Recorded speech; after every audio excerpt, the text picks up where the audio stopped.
Barry, one of the things that you mentioned in talking with Andrew too was just this idea of Rupert Murdoch. It was like being with a sun god when he shined on you, when he shined Totally his light true. on you.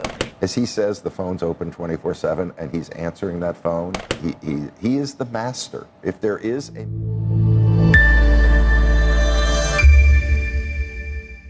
Sunt Cristian Sima și vă aflați pe canalul Feed Your Greed.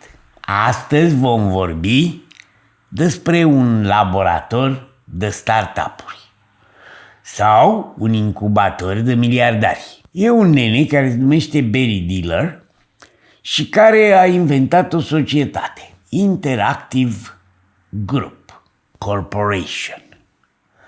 Adică interactivul ăsta e un fel de incubator unde strânge tot felul de băieți cu startup-uri, cu idei noi și îi ajută să dezvolte, să găsească fonduri, pentru că el are o agendă plină de investitori foarte potenți care sunt dispuși la riscuri mari și pe unii cu timpul care performează îi listează pe Wall Street, îi și lichidează, cu alții se judecă pentru că ăia când văd că firma lor valorează foarte mult vor mai mult față de ceea ce au negociat cu Barry și așa mai departe. Pe semne nu vă spune nimic firma asta lui Barry Diller pentru că nici nu e vreo chestie foarte mare, face parte din Russell 2000, are 2 miliarde de capitalizare, dar cum naiba proprietarul are 6 miliarde de avere. Asta după toate statisticile, nu vorbim de Forbes, de Bloomberg,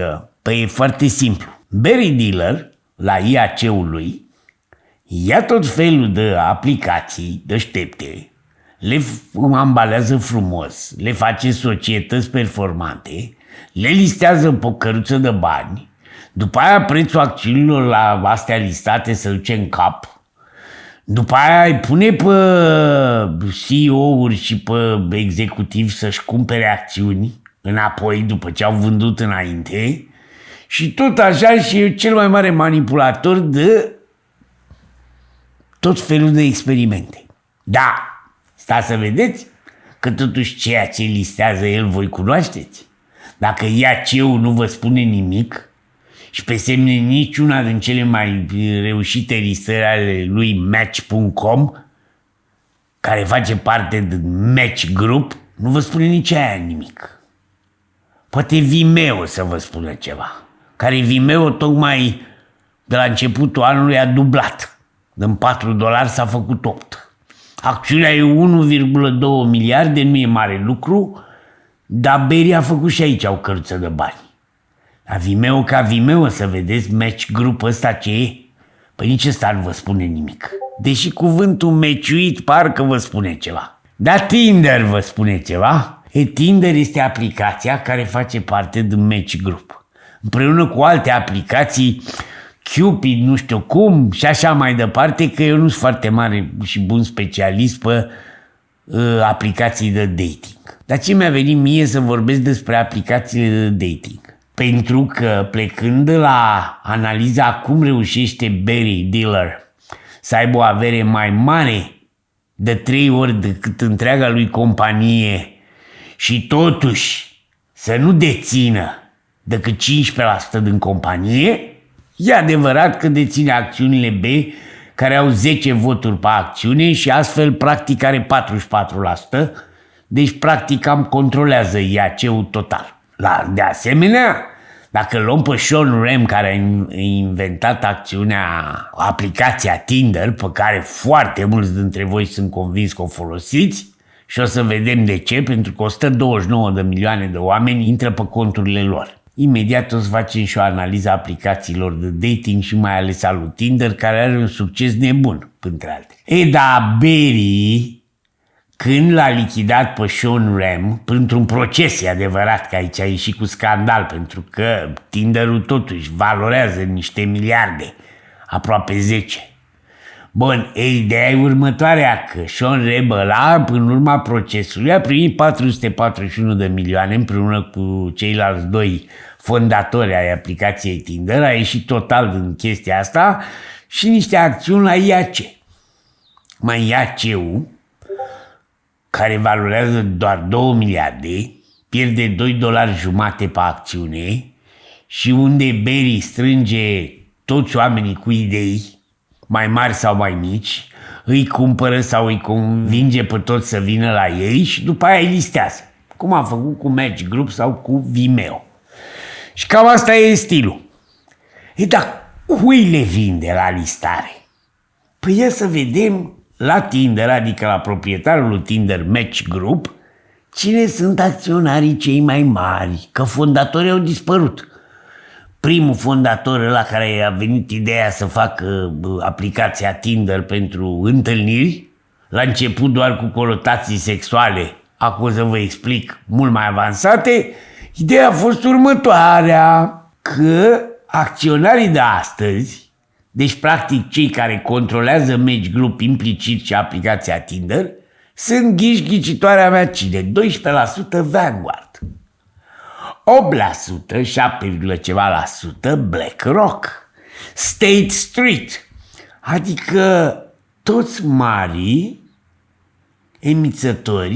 emitenți, de ETF-uri. Adică voi sunteți acționari. Da.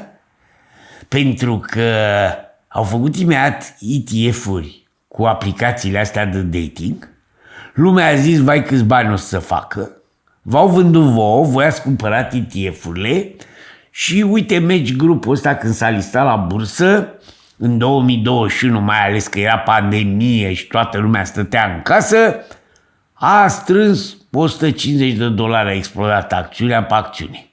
Acum nu poți să zici că nu merge bine, are price earning ratio de 17, ce pentru ceea ce face el e fabulos, a crescut ca făt frumos, are 129 de milioane de conturi active, iar până 2019, înainte de listare, era aplicație mai folosită zilnic decât Netflix-ul, pe telefoanele Android și pe telefoanele Apple. Bravo! Și totuși acțiunea a scăzut din $150 de la listarea din 2021 la 36. La 36 e chiar interesantă, v-am spus, are un price earning ratio de 17, dacă mă întrebați pe mine aș cumpăra-o. Și a schimbat și CEO, pentru că Vanguard și cu State Street și cu BlackRock au un consorțiu puternic care decide cine vine CEO și așa mai departe. L-au schimbat în februarie anul ăsta și acțiunea merge binișor. Nu binișor, chiar foarte bine. Ce vă vinde? Tinder și toate aplicațiunile astea de dating. Mulți o să spună că vă vinde dragostea sau sentimentele. Nu. Vă vinde dopamină. De ce dopamină? Pentru că toți avem nevoie de dopamină. Dopamina e ceva ce secretă creierul în momentul în care suntem fericiți. Și să nu credeți că fericirea vine pentru că reușești să aranjezi o întâlnire cu cineva din alt mediu decât al tău sau care arată foarte bine și te duci să bei o cafea. Nu, dopamina, după ce au studiat unii specialiști în dating, că există și din ăștia, tot felul de psihologi, că Barry Diller înainte să o lanseze, aplicația asta a dat o mână la un grup de oameni de știință, adică să nu credeți că Tinder-ul ăla e făcut așa, o chestie simplă de doi băieți care au făcut o chestie de match de dating, cum a făcut și Zuckerberg, dacă nu mai țineți bine minte. Zuckerberg, când a inventat el la Harvard Facebook-ul, a pus toate fetele de la el din grupă și din facultate, le-a pus pozele pe acolo și fiecare băiat din facultate le dădea note. 8, 9, 10, cât credea el de cuvință, că valorează fizicul sau poza respectivei persoane de sex feminin. La Tinder e și mai interesant. Tinder a reușit în ultima vreme să vândă atât de multă dopamină, pentru că lumea e atât de nebunită să se meciuiască cu cineva. Vă dați seama, dacă eu mâine n-am cont de Tinder, o să vă spun, am deschis un cont în urma unui documentar pe care l-am văzut la Gaspar J, pentru că în urma acelui documentar am început să fac toată analiza asta și cu IAC-ul și cu Match Group-ul. La Raya, Raya e un fel de Tinder, dar numai pentru persoane arhicunoscute, de tipul persoane publice. Hai că de ăștia ca mine, care de bine de rău, cam la 20 de inci mai mă cunoaște unul pe stradă. E și am vrut să văd ce se întâmplă. Vine Nicole Kidman acolo și începe și îți dă meciuri și așa mai departe. Aici e foarte interesant. Semnezi o chestie, în primul rând, e o aplicație unde trebuie să dai tot. Trebuie să dai, deși nu plătești nimic, trebuie să dai carte de credit, adresă, de asta fiscală, unde locuiești, ce faci, YouTube-ul, să uită pe câți viewers ai pe Telegram, pe Instagram, ce site ai pe TikTok, ce site ai pe YouTube și dacă meriți și ești suficient de popular, te primesc la Raya. Dar tu n-ai voie, adică eu n-aș putea să vă spun cu cine m-am meciuit. Nu m-am meciuit încă, că abia m-au acceptat. Că eu 2 zile am văzut documentarul și am vrut și eu să văd dacă pot să fac ceva ce Gaspar. Și Gaspar, care este un YouTuber așa cum e Cristian Sima, foarte deștept la 25 de ani și mult mai tânăr și evident mult mai drăguț decât mine, mi-a spus, sau ne-a spus în acel documentar că pe el l-au băgat așa undeva la baza listei de populari, nu pentru că n-ar avea milioane de oameni care să uită la el, dar sunt unii mult mai populari, de stilul vedete de muzică franceze, actori celebri, actrițe celebre și așa mai departe. Deci unii au găsit să facă inclusiv cu persoanele bogate și celebre o întâlnire de dating. Ama de ce? Păi o să vă spun de ce. În urma studiilor pe care Barry Diller le-a făcut cu Tinder, ideea e următoarea. Cum ne întâlneam, cum se întâlnea tata cu mama sau bunica cu bunicul? Păi pe vremea aia nu puteai să te întâlnești decât ori prin familie, ori prin școală, ori prin locul de muncă, sau mai erau niște serate dansante până anii 1920, unde cunoșteai, dar totdeauna cunoșteai lume din clasa ta socială. Adică era cam greu. Chiar și eu când eram în anii 80, aveam toate șansele să cunosc studente de la arhitectură, de la limbi străine, de la română, de la drept.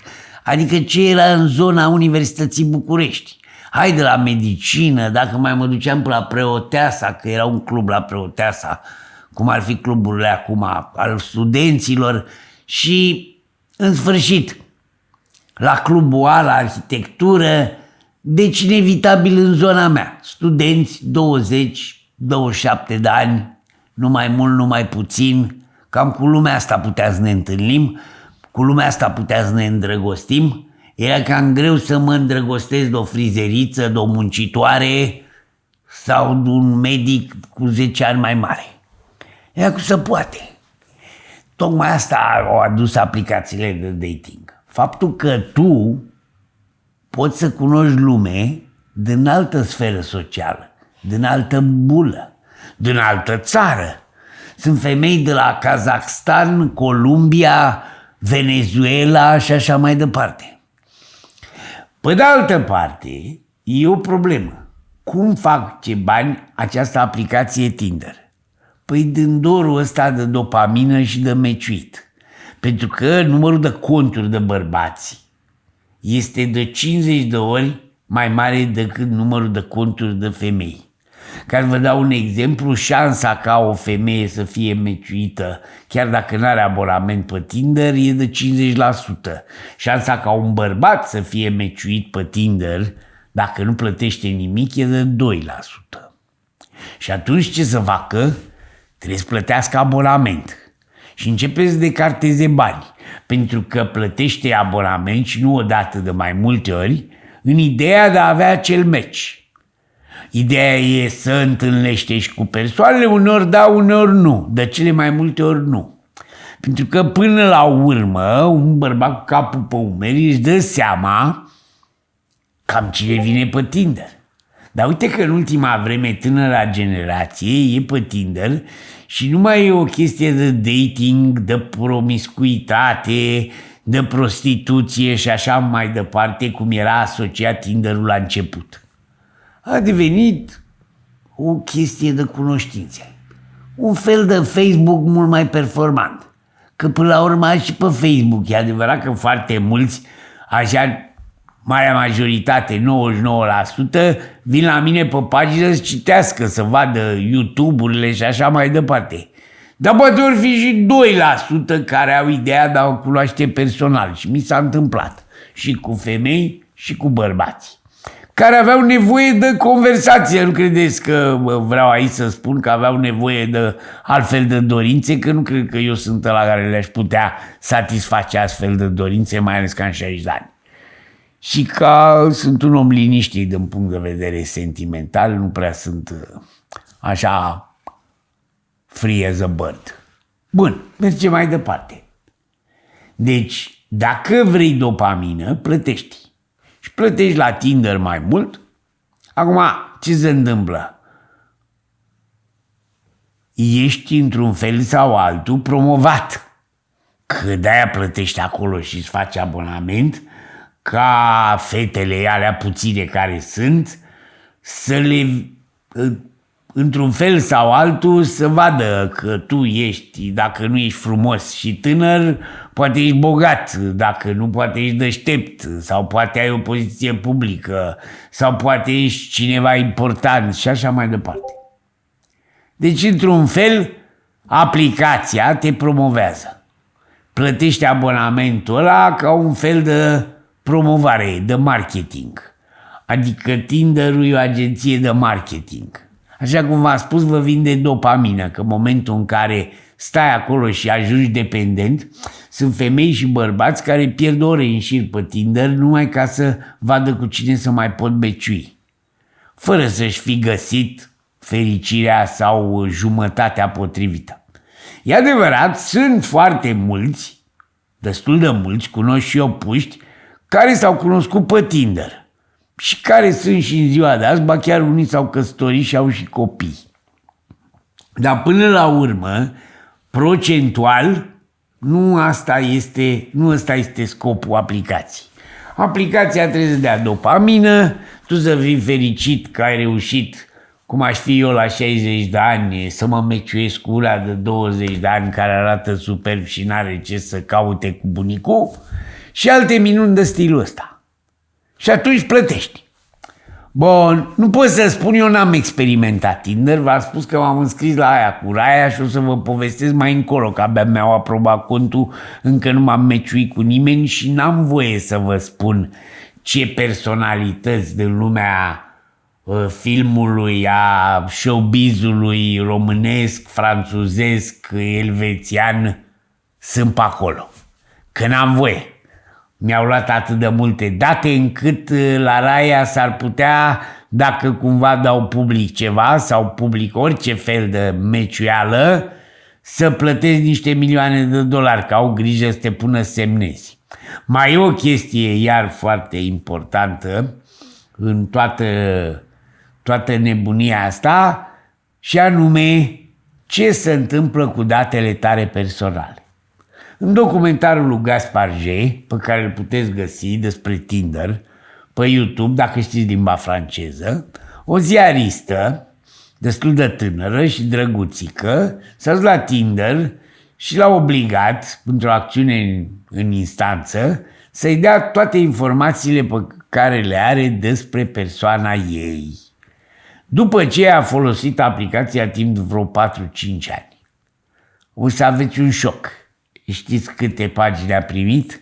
Adică ce avea Tinder despre ea? 182 de pagini. În care, în afară de faptul că știau exact ce cumpără, ce frecventează, ce iubește, ce muzică, la ce concerte se duce, ce cărți citește, ce vrea în viață, ce pantofi cumpără, ce genți cumpără, ce tot.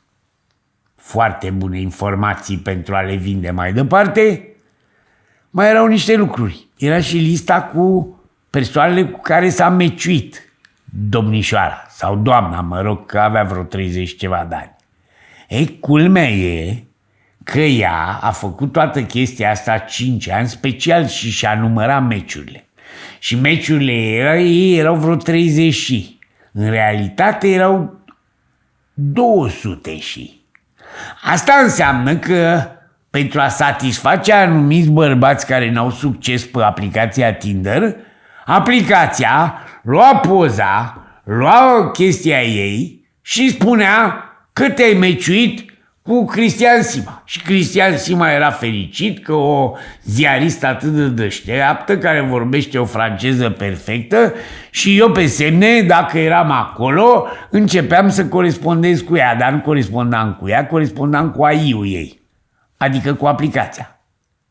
Care aplicație, fără ca persoana abonată să știe că tu îi folosești datele personale și totul despre ea, habar n-avea că tu deja, prin aplicația Tinder, ești propus la întâlniri față de un bărbat pe care nu-l cunoști sau nici măcar nu i-ai văzut poza. Așa cum știți, chestia asta cu Tinder-ul au produs inclusiv celebri escroci care au escrocat tot felul de femei destul de naive, care au crezut că s-au întâlnit cu făt frumos, care era și tânăr și evreu, știți filmul de pe Netflix, că l-am văzut și eu, serialul respectiv, și înțeleg că e o poveste adevărată, și unde pe contul de Tinder ăla era fiul familiei, își luase o identitate falsă, evreiești, care deținea cel mai multe acțiuni într-un grup celebru de extras prelucrat și vândut diamante, și toate femeile visau că într-o zi bărbatul care le-a declarat dragoste eternă într-o cafenea, într-un oraș, după care pleca cu avionul privat, o să le dea și un diamant Hope. Dar nu le-a dat diamant Hope, le-a lefterit pe toate de sute de mii de euro. Și toate au rămas și fără bani, ăla a fost până la urmă prins și condamnat, dar acum își continuă meseria mai departe, stă în Israel, nu mai poate să umble până toată lumea și continuă să publice pe Instagram și pe alte rețele de socializare cât de bine o duce el, în timp ce victimele lui așteaptă și acum bani împrumutați din dragoste. Așa că aveți grijă cu cine vă întâlniți pe Tinder, aveți grijă unde ieșiți, mai există și mania sexual, vă dați seama, pentru că aplicația nu vă garantează nimic. Nu vă garantează cine e în spatele unei poze și, așa cum a demonstrat ziarista franceză, s-ar putea ca poza pe care o primiți la meciuală să fie propusă doar de Tinder, de aplicații, ca să vă dea un pic de dopamină. Ori la femei, ori la bărbați, aleg ei niște persoane frumoase, deștepte și de mare succes și bogate și din când în când îți mai dau câte un meci cu una din astea ca să zici, mamă, ce succes am în viață, hai să mai plătesc 3 luni de abonament, că poate chiar reușesc să mă și întâlnesc cu una. Până atunci doar corespondați. Dar nu știți dacă corespondați cu o figură vie sau cu inteligența artificială. Eu mă gândesc că totuși acțiunile la Match Group o să crească rău de tot. Pentru că eu cunosc ceea ce în realitate mulți dintre bărbații de pe planetă își doresc și chiar și femeile de pe planetă își doresc. Toate visează la fericirea fabuloasă, la dragoste eternă de la cineva care e sigur și tânăr și frumos și bogat și le are pe toate. Și cum în viața de zi cu zi lucrurile stau mult mai anoste și mult mai gri, să după Tinder. Și cu inteligența artificială nici măcar nu o să mai trebuiască să fure datele personale ale jurnalistei franceze, care, până la urmă i-a prins. Dar poate să fabrice o poză care nici măcar să nu corespundă unei persoane care există pe planetă, poate să fabrice o biografie, o inteligență artificială programată pentru asta, poate să fabrice și un discurs, poate să scrie în toate limbile. Că totuși, Dacă încep să corespondez cu domnul Sima scrie în italiană, în franceză, în engleză, poate îți răspunde 2-3 vorbe și în germană și română. După care se cam termină și mai face greșeli de ortografie, că, na, chiar și ortografia franceză am învățat-o el la 3 ani, dar am mai uitat. Dar aia cu inteligența artificială scrie perfect. Pune toate cratimele, toate iurile, te impresionează în funcție de ce nivel cultural are. Dacă vrei să joace pe interlopul, scrie cu greșeli. Dacă vrei să-l joace pe liceanu, scrie frumos. La urma urmei știți bine că dacă îi dați AI-ului lui ChatGPT să vă scrie un text în stilul Marii Spovedania brokerului Fugar, îl copiază și pe Sima. Am încercat eu să-mi scrie un text în stilul ăla și scrie. Mă rog, nu e adevărat, nu e. Dacă îi dau Cioran sau mari scriitori, nu știu, Marcheș sau așa mai departe, Shakespeare, reușește să înscrie ceva mai apropiat. Cum la Sima n-are decât 2 cărți, o cam de gard. Ceea ce vreau să vă spun este că pentru a face o investiție Match Group cred că e de cumpărat. IAC-ul lui Berry Dealer nu e de cumpărat. Când Berry Dealer folosește IAC-ul ca incubator, vine ou, îl clocește un pic, îl vinde ca ou Fabergé, deși el e ou clocit și nici nu știm dacă face pui, îl pune pe bursă, își ia partea lui de câștig și ia următorul ou și următorul ou. Unele ouă se strică înainte de a fi listate, mai și pierde, de-aia firma lui pierde, dar oricum e impresionant că este singurul deținător de firmă de pe Wall Street care nu deține decât 15% din cele 2 miliarde cât valorează firma, dar averea lui e de 6 miliarde. Și pe semne va ajunge la 60 de miliarde și tot așa. Că la fiecare listare mai ia câte jumătate de miliard sau 1 miliard. Bun, în toată nebunia asta financiară trebuie să înțelegem că totuși o aplicație cum e Tinder-ul face bine. Face bine pentru oamenii singuri, face bine pentru o droaie de lume care în ultima vreme nu mai are șanse să se întâlnească cu nimeni. Și măcar virtual să-i se creeze o idee că e o persoană importantă. Pentru că toate rețelele astea de socializare, că sunt Facebook, că sunt TikTok, creează dopamină. Știți când e dopamina? Dacă eu văd că v-ați uitat 150.000 de oameni la un clip de-al meu, nu? Sunt fericit. Nu contează dacă clipul ăla e un interviu cu George Simion. Până la urmă YouTube îmi plătește $700-800 pe clipul respectiv la 150.000 de oameni, chiar mai mult, că la fiecare 1000 îmi dau vreo $7. Deci cam pe acolo suntem, la 100.000, $700. La 50.000, $350 și tot așa. Și YouTube îmi plătește banii aia, voi dați like-uri, dați comentarii și bune și rele, la comentariile bune îmi crește dopamina, dincolo mă enervez și așa mai departe. Deci, din punct de vedere al afacerii bursiere, cred că Match Group la price earning ratio de 17 e chiar de cumpărat pe termen lung, că singurătatea va crește, mai vine o pandemie, mai vine un șomaj generalizat și măcar să ne meciuim de colo-colo.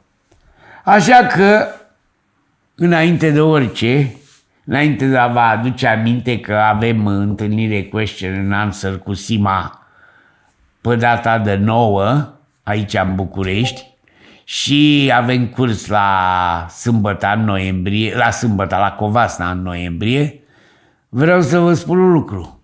Eu exist pe acest canal și voi vă uitați la mine pentru că într-un fel sau altul ne-am meciuit. E adevărat, la canalul ăsta de YouTube am și meciuri la modul la care suntem unul contra celuilalt. Adică voi mă înjurați și eu vă continui să vă dau clipuri ca să aveți cum să mă înjurați. Dar până la urmă vă uitați. Dacă voi vă uitați la mine, iar eu vă citesc comentariile, înseamnă că ne-am meciuit. Așa că, uite, mai mi-a crescut dopamina, că am mai primit 2-3 comentarii rele sau bune, nu contează. Și dacă îmi crește audiența, poate cine știe, îmi deschid și eu un site, o aplicație, Prietenii lui Sima, sau hai să ne certăm pe internet. Toate bune. Sper că v-a plăcut descrierea aplicațiilor de dating și cam câți bani fac ei. Mulți bani, foarte mulți bani. Nu de alta, Tinder-ul produce ceva la modul miliarde într-un an de zile. Și nici eu nu credeam așa ceva. Toate bune.